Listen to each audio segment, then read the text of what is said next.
So I feel you 100% on that. Um, so It right. is, and yeah. Did you see Dan Bell? He did a multiply meet last year. No, I didn't.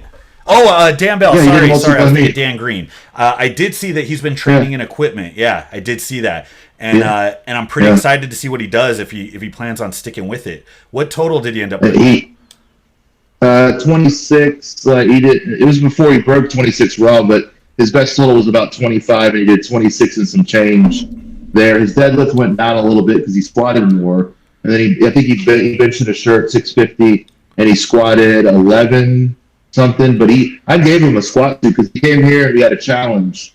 Okay, Mr. Raw Guy, I'm a quick guy. I had a briefs and meat in the Yeah. middle, and I out squatted him by a little bit, and he still squatted over 1,100 pounds in just briefs, and then he went to the meet and tried 1,200 and missed it. But Dan hates the squat suit. He doesn't get much out of it. Not everyone puts a suit on and gains any type of carryover. Sometimes it makes him go backwards for a little bit.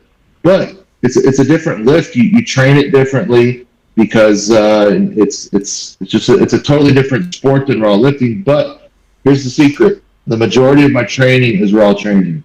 The majority of it. Really? And if you can't do a perfect squat, doing it wrong, you're never going to be able to do it equipment. So there's a lot of nuances to it. And I like the added variables. So it really just depends. Do you want to drive a rocket car or do you want to drive a Lambo? Do you want to drive a souped up Honda or do you want to drive a Bugatti? Yeah. You can't, not just anyone can get in a Bugatti and go in a straight line. No, they'll crash. They're not going to do it. It takes practice. You know, no, not anyone can just jump into IndyCar and do it. Yeah, they can jump in their Chevrolet and make some laps around the track. Well, I think of an analogy to that to say, okay, this is how they carry over, but then this is how they're specialized and different, and you kind of have to choose which one you want to be the best at. And strongman, the overhead presses we do, it's anyway, anyhow. So you get most of the guys are just they're apes. They come out and they either do some shitty strict press or slight push press version. Then you get guys a little more Yeah, athletic that might hit a push jerk, and then some of the guys you get former Olympic lifters that have jerked close to 600 pounds. When you look at a jerk, you got a potential. The highest jerk is 100 pounds over the highest push press.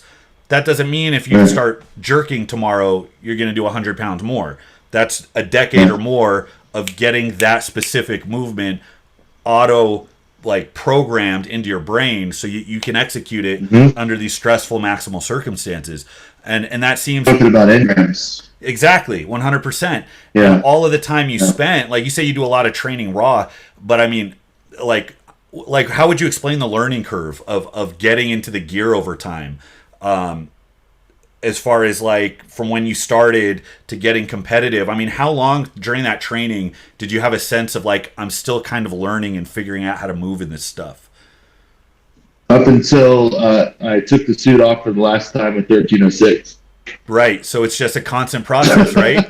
So it doesn't surprise. I would think I'm honestly a little Yeah. surprised. 'Cause I was in a squat suit a couple times, and I remember I squatted less. I felt an insane amount of compression, but I'm like, I'm not coming down in this fucking thing that's forcing me in a position I'm not used to with maximal loads. Yeah, I can't believe Dan Bell came up with anything higher than his total without a substantial amount of time in it. So that makes perfect yeah. sense to me. Well, he's a gorilla. I can see he looks. He's a. He has those Have you met caveman him in features, man. person?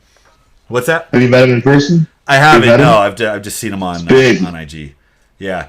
He's a big. Yeah, he's a big boy, dude. He's not just a fat guy. He's a big man. Well, we were talking about 400 pounds. Yeah. Jesus. We were talking about durability, right? And I remember Paul Carter talked about doing a tour in Australia with Dmitry Klokov, and that's when he was real popular at the time. And he came back and talked about how the guy would, within an hour of waking up, would have hit a 440 snatch in training. Where I'm like, within an hour of waking up, I can't walk upstairs. And he would talk Yeah. about the guy's fingers were about twice the thickness of a normal person's fingers. And the guy had this caveman brow. It's like his bone density, his dimensions, his skeleton was 1.5 times a normal person's skeleton, right?